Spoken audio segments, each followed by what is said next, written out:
I've been a massage therapist for nearly 30 years now, and I've worked in spas, I've worked in private practice, and I've worked in clinic settings. And then I, as owner of Massage Therapy School, get feedback from spa owners and from clinic owners and from massage therapy employers on issues that they face with massage therapists in general. So if you go into work in a clinic or a spa environment, you want to avoid these 5 behaviors. The number 1 behavior that you want to avoid is ending treatments too late or starting them too late. This causes all sorts of problems. Sometimes massage therapists think they're being nice by extending treatments, but oftentimes you'll end up with problems either immediately because the person that you're working on, they have a friend and their treatment ended on time, and then that friend thinks that they were shorted on time. They get upset at the therapist. Or you have one person in a couple waiting for the other and they feel inconvenienced because they had to wait for you to finish your massage, or you just create an expectation, and so you thought you were giving this great gift and extra thing by going over on time, but then the next time that client comes in and you end at the appropriate time, they feel like they've been shorted time. And so you really want to get your use of time and your boundaries around time dialed in so that you are starting on time and ending on your contracted time with every single client. The next top behavior that you want to avoid when working in a spa or working in a clinic setting is not starting a treatment immediately when a client who is late arrives for their session. So when clients are late for a massage therapy session, they oftentimes come into the facility and they're really worried about losing more time. So the client did contract for this time, so it's our responsibility as massage therapists to be there for their contracted time, especially if they're going to be charged a no-show fee or charged a even partial fee for this treatment if they don't show up. We want to treat it like this is their time and we're available and we're ready and we are ready to go during that time. So you want to make sure that when that client comes in, that you can immediately take them back to the room and you can do a quick verbal intake, or you've already looked at their chart so that you know what's going on with them and you're able to just quickly reiterate that, find out the information you need to, and then just quickly get them on the table so that they can have as much of that session time as possible. You're still going to end that treatment on time, but if they have 40 minutes left of the session, they're able to get that full 40 minutes, or 30 minutes of the session, that full 30 minutes. So it's really important, and it allows that client to relax and to not worry so much about time. The next thing, the third behavior that you want to avoid that can cause issues, is becoming inflexible or territorial about the room that you're working in. A lot of times in spa and clinic settings, you're going to have to switch rooms with therapists, and you're not going to have just this one dedicated room. So if you get too attached to one room that you're working in and you're not able to be flexible and just move to wherever the spa needs you to move, then it's going to cause stress for you and stress for other therapists. It's really unnecessary. So just have that flexible mindset and there's no problem. So the fourth behavior that can cause problems in a spa or clinic setting is not managing your psychology and not establishing healthy boundaries. So in massage therapy school, we all learn about the idea of transference and countertransference.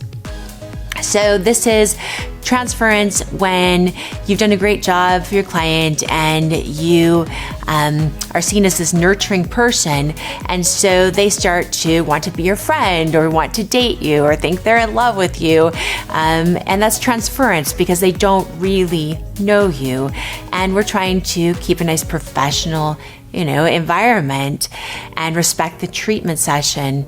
So that's transference. Countertransference is when through your service and through your caring about their treatment and caring about them, it transfers over into too much of their personal life.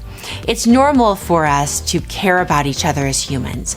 So we wouldn't want to erase that part of it. That's really normal, and it's really important that we do care about other people and that we care about our clients. But if you found yourself thinking about what they're having for dinner, or you find yourself thinking about, their personal life, then you're engaging in countertransference. And you really want to make sure you're not doing that.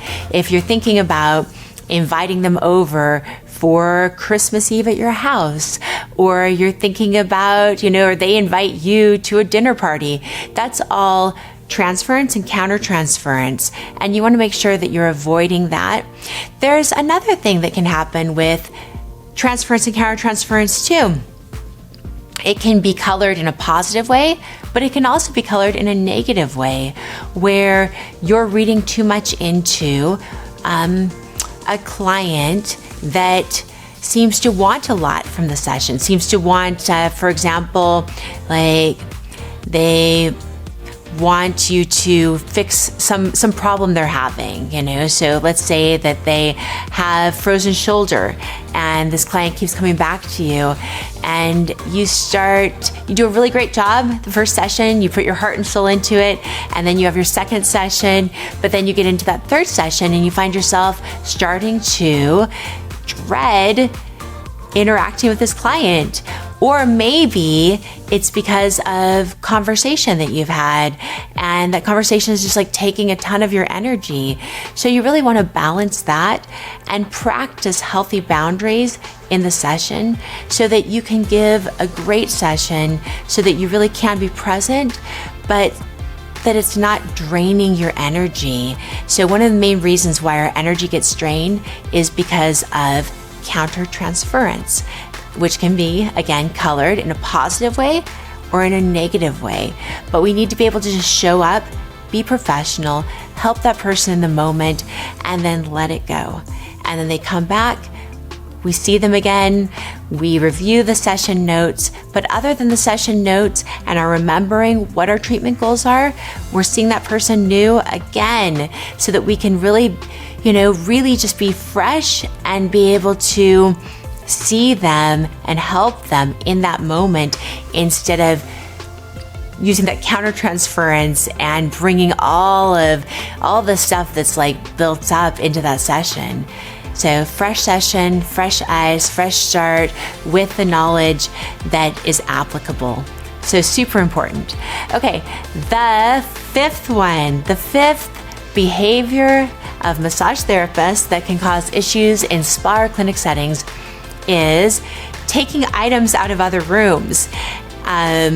This happens a lot when maybe one therapist doesn't like the face cradle that's in their room, so they just go swap it out with another room, or somehow they don't have the bolster they want in the room, or it's not there, so they just take it out of the other room, and they don't mention it to the front desk or to other therapists, and pretty soon the spa is kind of a mess, and kind of makes it hard to find things, and it's hard to really keep track of the inventory when that happens. So it's really important that if you do need to take something out of a room, that you go and you get permission, that it's documented, and that there is a trail for that, because the reason why that item is missing from your room is probably because another therapist did the same thing that you're about to do.